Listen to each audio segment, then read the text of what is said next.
फिक्र सरहद की, जहां नए साल में पाकिस्तान की साजिशें एक बार फिर तेज होती दिख रही हैं। पिछले 3 दिनों में सीमा पर 2 आतंकी मारे गए। भारी मात्रा में हथियार और गोला बारूद बरामद किया गया है। इस बीच खुफिया अलर्ट है कि जम्मू कश्मीर में ऑपरेशन ऑल आउट से आतंकी संगठन उनके आका बुरी तरह बौखलाए हुए हैं। इस अलर्ट के मुताबिक आतंकी एक बार फिर से सिक्योरिटी फोर्सेस को निशाना बना सकते हैं। इसके लिए आतंकी पीओके से घुसपैठ करने की फिराक में है। आज बीएसएफ के आईजी ने भी बताया कि सीमा पर आतंकियों की मूवमेंट देखी गई है। 3-4 आतंकी संगठनों के लोग घुसपैठ करने की कोशिश कर रहे हैं। इंटरनेशनल बॉर्डर के नजदीक 10 से 12 आतंकी देखे भी गए। दरअसल हाल के दिनों में आतंकी संगठन जैश-ए-मोहम्मद और लश्कर-ए-तैयबा की साजिश को बेनकाब किया गया है, जिसके बाद एजेंसियों ने अलर्ट जारी करते हुए सुरक्षा बलों को जानकारी दी कि पाकिस्तान से आतंकी घुसपैठ कर सुरक्षा बलों और पुलिस पर हमला कर सकते हैं। अलर्ट के मुताबिक आतंकी संगठन जैश-ए-मोहम्मद आने वाले दिनों में पुलवामा के पास लोकल पुलिस पर हमला कर सकता है। इस हमले को जैश का आतंकी जाहिद अहमद वानी अंजाम दे सकता है। उसके साथ 2 और आतंकी होंगे, जिसमें एक पाकिस्तानी भी शामिल होगा। खुफिया एजेंसियों के दूसरे अलर्ट के मुताबिक आतंकी संगठन लश्कर-ए-तैयबा के करीब 6 आतंकी पीओके के एक गांव में कैंप बनाकर रुके हुए थे, जिसके साथ एक गाइड भी है।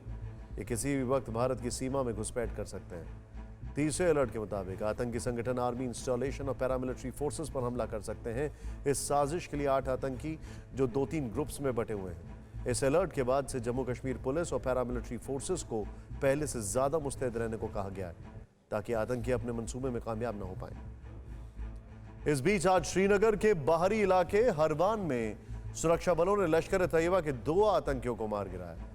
इनकी पहचान सलीम परे के रूप में हुई है और दूसरे मारे गए आतंकी का नाम हाफिज और हमजा बताया जा रहा है, जो पाकिस्तानी है और बांदीपुरा में 2 पुलिसकर्मियों की हत्या समेत कई आतंकी वारदातों में शामिल रहा।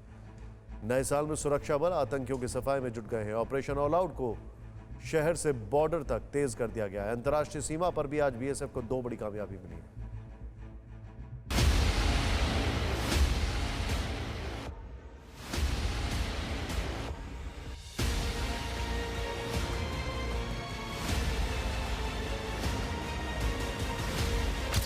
नए साल में ये पाकिस्तान की नई साजिश का प्रमाण है।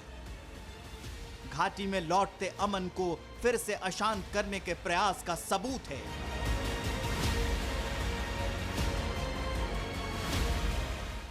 जम्मू कश्मीर के सांबा सेक्टर में इंटरनेशनल बॉर्डर पर पेट्रोलिंग के दौरान बीएसएफ की टीम को आज जंगलों के बीच सफेद रंग की एक बोरी मिली, जिस पर पाकिस्तान की मुहर लगी थी और इसके अंदर 3 AK-47 राइफल, साथ में 5 मैगजीन, 4 पिस्तौल के साथ साथ 7 मैगजीन, 5 पैकेट हेरोइन और गोला बारूद थे। इस समय हम मौजूद है रामगढ़ सेक्टर में और आप देखिए कि किस तरीके से कायर पाकिस्तान जो है लगातार प्रयास कर रहा है आर्म्स एंड एमुनेशन की खेप को इस तरह भेजा जा सके। रामगढ़ सेक्टर में इसी बैग में, जिसमें साफ तौर पे देख सकते हैं आप पाकिस्तानी मार्किंग है, पाकिस्तान स्टैंडर्ड्स इस पे लिखा हुआ है, और इसी बैग के अंदर जो है ये सारा आर्म्स एंड एमुनेशन जो था वो एक सरकंडे के बीच रखा गया था। देखिए, इस समय में, सर्दी के समय में जब कोहरा होता है तो ये प्रयास बढ़ जाता है, क्योंकि विजिबिलिटी बॉर्डर पर कम हो जाती है।